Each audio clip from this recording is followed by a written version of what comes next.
소화불량, 애매한 명치통증, 애매한 등통증, 갑작스러운 혈당의 증가, 조절되지 않는 혈당, 그다음 황달. 메디키.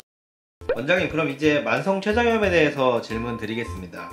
만성췌장염의 경우는 급성과 증상이 다른가요? 첫 번째, 우선 증상에 있어서 기억할 건 급성은 생기자마자 아픈단 말이지. 근데 만성은 아주 나중에 증상이 생겨. 그래서 만성췌장염은 나중에 증상이 생긴다를 먼저 기억을 하고, 우리가 만성췌장염이 생기는 원리는 췌장이 아주 서서히 망가지면서 췌장 크기도 줄어들게 되고 췌장도 딱딱하게 변하고, 그 다음에 췌장에 막 돌이나 석회화도 끼게 되면서 췌장이 서서히 망가지는 걸 만성췌장염이라고 한단 말이야.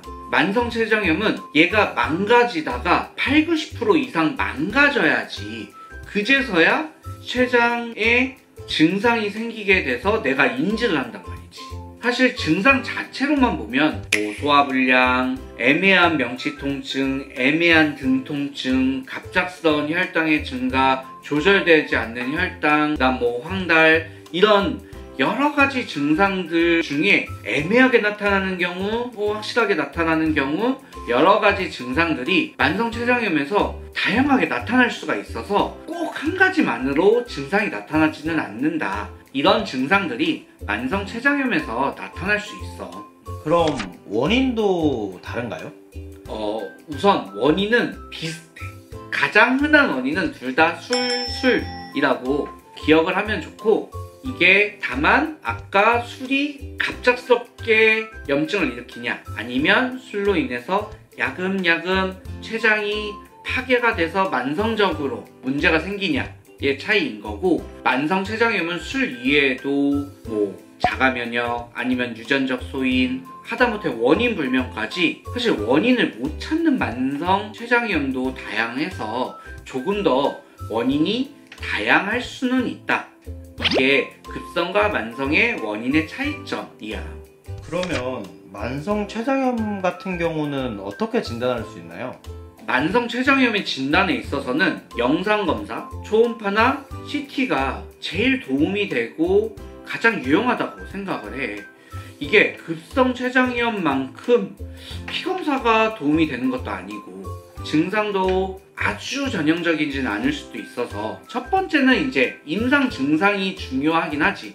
임상 증상에서 아니면은 피검사에서 만성췌장염이 조금이라도 의심이 되면 정확도나 효용성이 높은 거는 영상검사를 통해서 최종적으로 만성췌장염입니다 라고 진단을 내릴 수 있다라고 나는 생각하고 있어. 원장님, 그러면 만성췌장염은 치료가 가능한가요? 급성은 빠른 치료를 통해서 치료를 할 수 있다였다 치면, 만성췌장염은 췌장이 서서히 망가진 거야. 이미 만성췌장염이 진행이 되었던 부분을 원래대로 돌이킬 수는 없어. 그래서 치료의 목표는 얘가 진행되는 거를 막을 수 있으면 진행을 막는 게 목표고, 두 번째는 옆에서 환자를 주기적으로 관찰을 하면서 합병증이 생겼을 때 그 합병증을 빨리 치료를 해주고, 또 합병증이 생기지 않을 수 있으면 생기지 않을 수 있도록 도와주고, 이게 치료의 목표인데, 합병증이 생기지 않는 방법은 원인에서 나올 수 있단 말이지. 술이 원인이 되면은 금주를 하고, 흡연을 하는 사람들은 금연을 하고, 그 다음에 비만이신 분들은 저지방식과 다이어트를 통해서 합병증이나 진행을 좀 막을 수 있고, 이런 치료의 포인트는 진행과 합병증에 포인트를 맞춰서 치료를 하고 있다. 이게 만성췌장염이 급성과 다른 중요한 포인트야. 원장님, 그럼 방금 말씀해주신 합병증에는 어떤 게 있나요? 만성췌장염의 합병증에서는 첫 번째, 복통을 되게 힘들어 하시는 분들이 많거든. 그래서 치료에 있어서도 이 만성 복통을 줄이려고 노력들을 되게 많이 하고, 두 번째는 췌장의 기능이 떨어져서 소화 불량이 생겼거나 아니면 혈당 조절이 안 되면 이런 것들을 조절을 해줘야 되는 대응 방안이고, 세 번째로 가장 여기서 얘기하고 싶은 거는 췌장암과 관련성이 있다는 말이지. 급성췌장염은 췌장암으로 발전을 하지는 않는단 말이야. 근데 만성췌장염은 췌장암이 생길 수 있는 위험 요소가 만성췌장염이다. 그렇기 때문에 유의 깊게 보면서 췌장암이 생기는지 지속적으로 관찰을 해야 된다. 이거를 기억을 해줘. 원장님, 그러면 방금 말씀하신 거를 생각하면 췌장암이 생겼는지 확인하기 위해서 복부 CT를 주기적으로 찍어야 된다는 말씀이실까요? 맞는 말이야. 우리가 만성췌장염 환자에 있어서는 주기적으로 복부 CT를 찍어야 된다 라고 난 생각하고 있단 말이지. 다만 이 주기는 조금 환자에 따라서 다를 수 있단 말이야. 굉장히 안정적이고 초기의 만성췌장염의 환자인 경우에는 1년에 한 번 정도 복부 CT를 찍을 수 있지만, 만성췌장염이 굉장히 진행을 해서 판독을 하다 보면은 췌장암과 만성췌장염을 둘 다 고민을 해야 될 소견들이 나올 때도 있어. 이런 경우에는 환자분들한테 3개월 있다가 꼭 찍어서 이게 췌장암이 아닌지 다시 한번 확인해 보셔야 할 필요가 있습니다.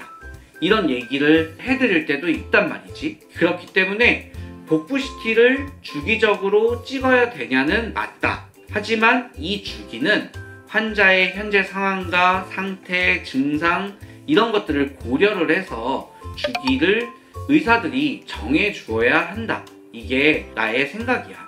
마지막으로 만성췌장염에 대해서도 구독자분들한테 정리 한번 부탁드려도 될까요? 우리 만성췌장염이라 함은 첫째, 췌장이 서서히 망가지는 걸 만성췌장염이라고 하고, 한 번 망가진 췌장은 다시 돌아오지 않습니다. 두 번째, 만성췌장염은 증상이 뒤늦게 나타나기 때문에 증상이 나타나서 병원에 오게 되면은 췌장이 많이 망가져 있는 상태로 발견이 되는 경우도 많습니다. 만성췌장염은 진단에 있어서는 영상검사인 초음파나 CT를 통해서 만성췌장염을 진단하게 됩니다. 만성췌장염이 진단이 되면은 이 진행을 막고 합병증을 줄이는 걸 치료의 목표로 하고 있습니다. 만성췌장염은 췌장암이 생길 수 있는 위험 요소입니다. 그렇기 때문에 주기적으로 진찰 및 복부 CT 등의 영상 검사를 통해서 췌장암이 생기지 않는지 꼭 보셔야 하는 게 만성췌장염의 합병증 중에 기억을 하셔야 되는 것이라고 기억을 해주셨으면 좋겠습니다. 오늘 영상도 시청해 주셔서 감사드리고요. 다음 편은 많은 분들이 가장 궁금해하시는 췌장암을 가지고 돌아오도록 하겠습니다. 감사합니다.